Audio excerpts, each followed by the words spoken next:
Do you want me to tell you? Okay, I'll tell you the story. But this is the 1990s Coca-Cola OK Soda launch. Okay, perfect. You know anything about that? Nope, but Okay, Coke is what I heard, so we're we're gonna good. learn today. Here we go. History. Cheers. Hey, here we go.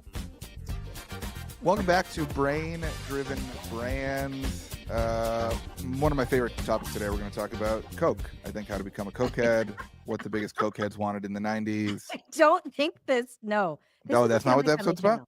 This is a family-friendly sort of channel. There is explicit words. I Yeah, have to a lot of use, kids listening to e-commerce marketing podcasts, so we got to be I have careful. to use the explicit setting on the podcast platform because they're like, you guys curse a lot. Anyways, I think you can say Cokehead without. I won't curse the rest of this episode, but I think you can say the phrase Cokehead without putting the down there. Okay. We're talking about the soda. All right. We're talking about the soda today. We're going to do a deep dive into history because the last episode we did, if you guys didn't go listen to the Orange versus Apple podcast, Go listen to Apples and Oranges. Such a that good episode was so interesting. And it literally was just Sarah was like, hey, you want to talk about history today? I'm a history buff. I don't think a lot of people know that because I never talk about it, but I really freaking love history, especially advertising history is really interesting to me because I love marketing. But when it comes down to like learning from historical events, I try and look for like obscure things because I like to look for things that like nobody knows, like apples and oranges. So go listen to that one. This one though, I want to know, do you know anything about the early 1990s Coca-Cola launch of OK Soda? Okay, soda. Okay, you probably were too young to drink OK I Soda. was born in '96, so yeah, you were 6 years old. So you probably don't remember this when it happened. Okay. Early 1990s, Coca-Cola launched a brand called OK Soda, and it was kind of an experiment. Mostly because they were doing really well, obviously, with their like basic products, with their foundational products.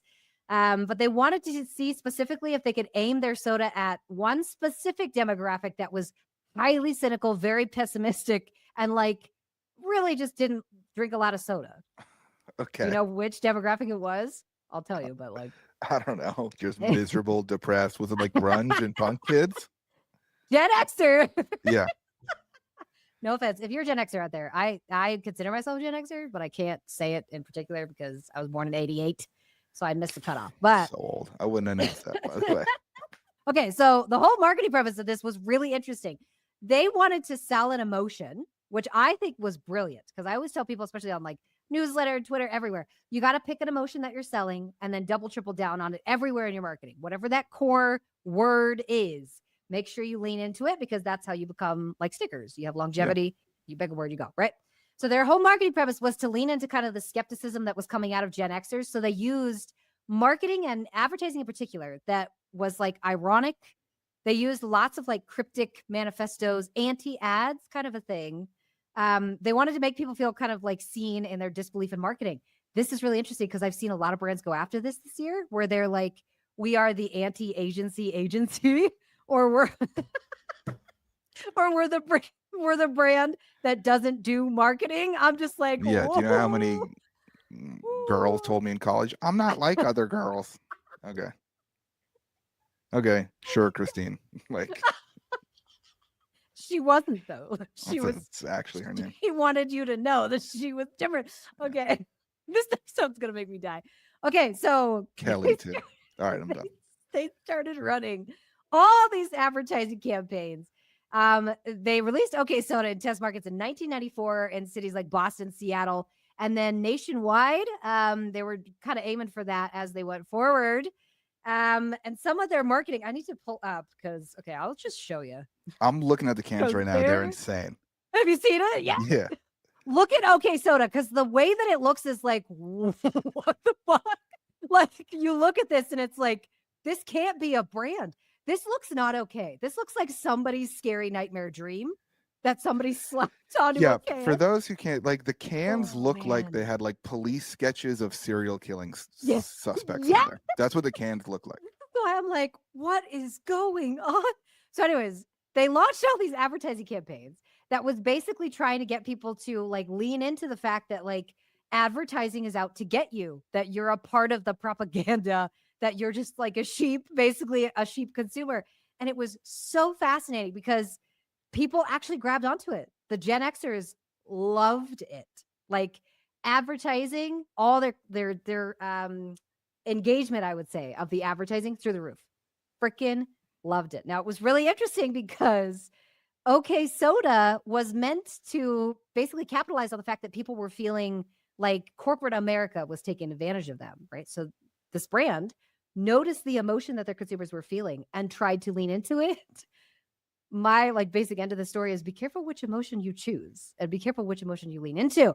Because so these guys, really interesting. They released OK Soda, like I said, in test markets in 1994. OK Soda was discontinued by 1995.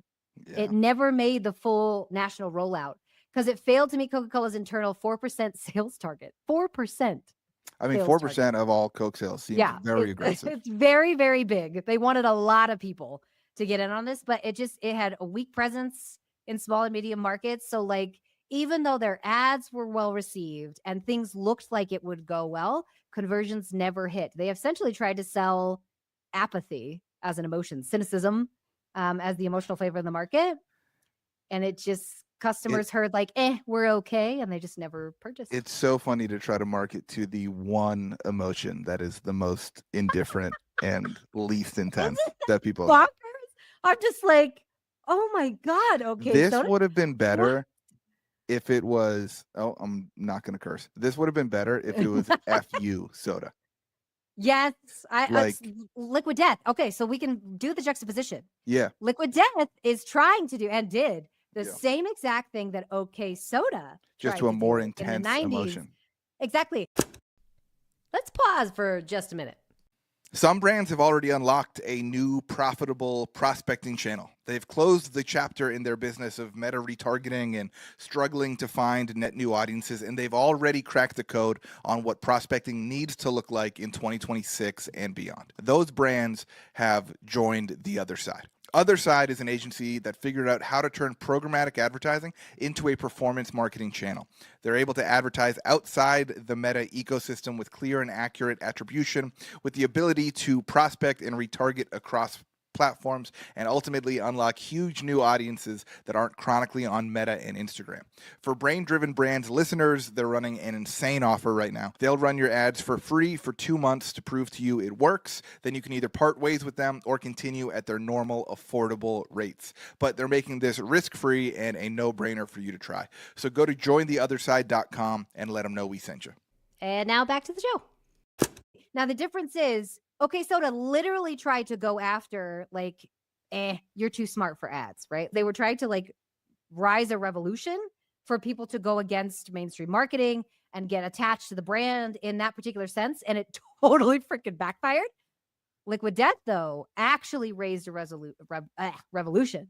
Liquid Death went after the more active emotion. Yes. It went with the valence and intensity zone of it was high energy, negative. Let's go. Yes.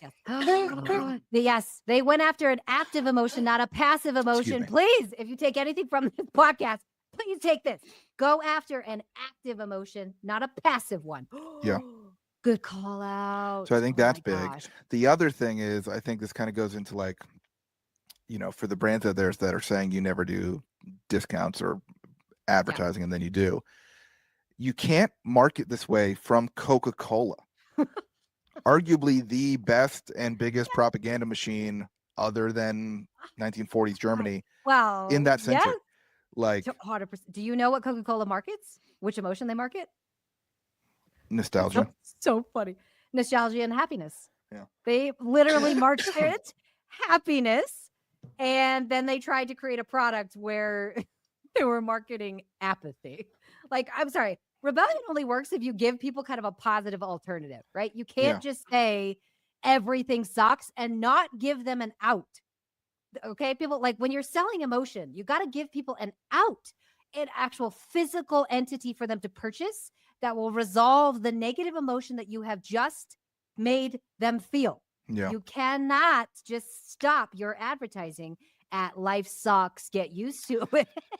People want to identify with at times anger and raging against the machine. It's very powerful. Yeah. Look at America today. That works, but Yeah. Yeah, Yeah. apathy and being mid is not something that everyone's like, yeah, I'm super fucking. Oh, damn, almost Yeah. cursed. Darn, almost Okay. cursed. And this is the funniest part. It's like they were trying to rebel against their own entity. And this is the reason why I'm so sorry, agencies. I'm going to call you guys out. This anti-agency thing, guys, you are literally Yeah, fighting your stop it. own entity. Like the brain can't come to terms with what you're trying to say. So this is why I get so frustrated when I see that on anybody's website, the anti-aging agency, because you're not. You are an agency, and anybody that comes into your ecosystem is going to automatically feel that. So All of you you can't. are And exactly the same. Stop yeah. it. This is why, like nobody's gonna get caught like loving the anti-agency agency because it goes against natural social proof, Yeah. right? Like you need to be an agency, you just need to be a good agency. Same for brands. I can't stand these brands that go after this like we are the non-beauty beauty. I'm like, Yeah. that doesn't make any sense. Yeah. You are makeup. That's what you are. And the brain cannot decouple this. Yeah. You got to make sure that you understand your own category and don't fight against what's already there because this is what OK Soda did. They rebelled against soda, which literally leaves them nowhere to go. Somebody somewhere in marketing land was like, this is a great idea. We should go after this. So yeah, that's the story. It is so funny how like, and this is like my belief in life for everything. There's nothing to gain from being in the middle in anything in life. 110,000%. And I think that this campaign like tried to be in the middle where they should have just gone like full depressed, angry with it. Yeah. You should have gone rebellion style the way Liquid Death did. Slap a freaking like skull on it, take it to a bunch of like hard rock shows, and then just have people screamo music their way through drinking water. Like if you're gonna go hard at it, go hard at it. And I've had brands ask me even within the last week, like, what do you think is gonna be the best takeaway of 2026? You need to pick a lane, like pick a struggle, pick an enemy, and you need to go as hard at that enemy as you possibly can. Yeah. Like, do not get in this middle ground of like vanilla it down because people are going to forget you immediately or not care. Yeah. Yeah. And like we've talked about this with OG, like our enemy was like soulless, mass produced, similar looking watches. But like this OK campaign, what's your enemy? Is what's any your enemy? Emotion? Yeah. Like any other emotion? All emotions are your enemy? What? It just I have anyone too who's many, feeling like... happy or sad is not in the target market for this. Do you know what I've thought about? Don't do that. And this like actually might be a business I start one day. So we'll see if anyone steals it. Or if you want to invest, I don't have the money to start it. I have thought about either an energy drink or like a canned cocktail brand. And I want each pack to come with some variations that are either called like good day or bad day. Oh, like, okay. I love this. That's good day interesting. for energy drink would be like less caffeine and it's fine. And bad day would be more. And same for alcohol content. Like bad day, this one's 14% alcohol. Go next. Good day, 6%. So like smart. You're good. But I think like this. And like I think that's probably where this missed too is like people don't feel apathetic every day. That's not their identity. No. Like there might be a couple days a week for them, but it's Yeah. not every day. And I think it'd be No. way more interesting to have a soda or have whatever that's like, hey, there's a good day and there's a bad day one. 100%. So that they can pick and choose. Help people like self-qualify into the products that they're purchasing. There's a lot of psychology behind that. This is really interesting too, because they were trying to go after a new market. And oftentimes when you're trying to open up the market, you're just trying to identify what these people feel and what they're interested in. Now they did the right thing and they only launched it in a couple different cities, but immediately, like you can tell Gen Xers might feel a little bit of like angst against what's happening on the planet right now, but that's not what they're trying to buy. Yeah. They're not trying They don't want to affirm that now. identity. Yes, exactly. Like the identity they're trying to affirm is just like, I don't align with what's happening. Not that the world is burning. Like, I don't want to buy more. The world is burning. I just want to buy. I'm not involved in this type of thing. Yeah. Well, and I think my last takeaway from this is like, you don't always want to sell to who people are. You want to sell to who they want to be. Yes. Oh, and like, if you had a brand that would have, affirm, younger millennials and Gen Z's identity as lazy. It's like, well, hold on. None of us want to be lazy. Yeah. We are, but like not something we're trying to wear on our sleeve proudly, you know? I'm trying not to let people know I'm Like I think Yeah. so, and like we've talked about it. How many ads these days are like cowboy ranch western themed?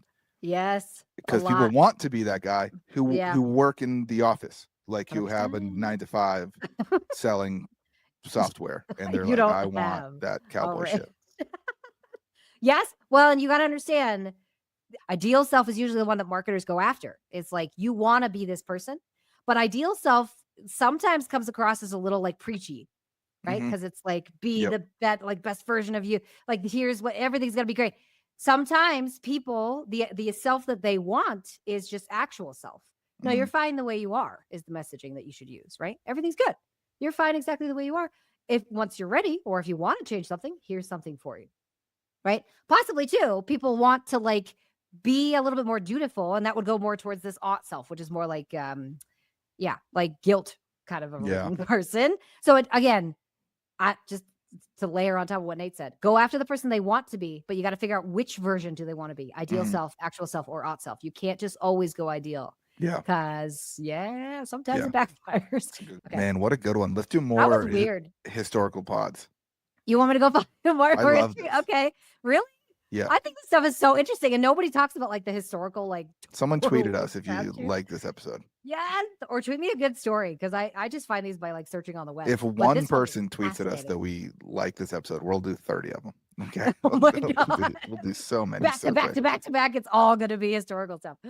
Okay, so last question on this from the takeaway of OK Soda. What are you going to take away and like keep in your little marketing bag for later? Market to the more intense emotion. Yeah, active. Oh, I love that. Like, That was like a really good takeaway. I Active. think that's such a big thing that I think sometimes like we miss, because like we're so many ecom brands are so problem solution focused that we get hyper fixated on the problem. But like you got to realize your customers and prospects are not thinking about this problem all day. Nope. Nope. And Nope. like Nope. it is a problem that they might experience daily, Yeah. but it's not conscious. So like if it's not a problem Yes. that is already forcing them into some kind of action to fix it, you're gonna have Yeah. a really hard time building a big brand around it. 100%. Yep. Yep. What an episode. I like this one. Thank you for listening to Brain Driven Brands. Woo! We did it. Brought to you by Other Side. Brought to you by Tether Other Side. Insights. Brought to you by Tactical and Practical. I mean, every episode seems to be brought to you by Tactical Practical. Do you pay us? Is that what's happening? No. No. Is it a wash, really? Because you come on the show for free? No. It's fine. Thank you so much for joining us on the show today. Appreciate you guys listening. If you want to follow me, I'm at Sarah Levinger. Anywhere you consume content, he is at Nate Lagos. If you like this show and if you like this episode, go ahead and like, subscribe, share with a friend. Drop us a review when you have a minute. We would appreciate it. Otherwise, have a great week. We'll see you next time.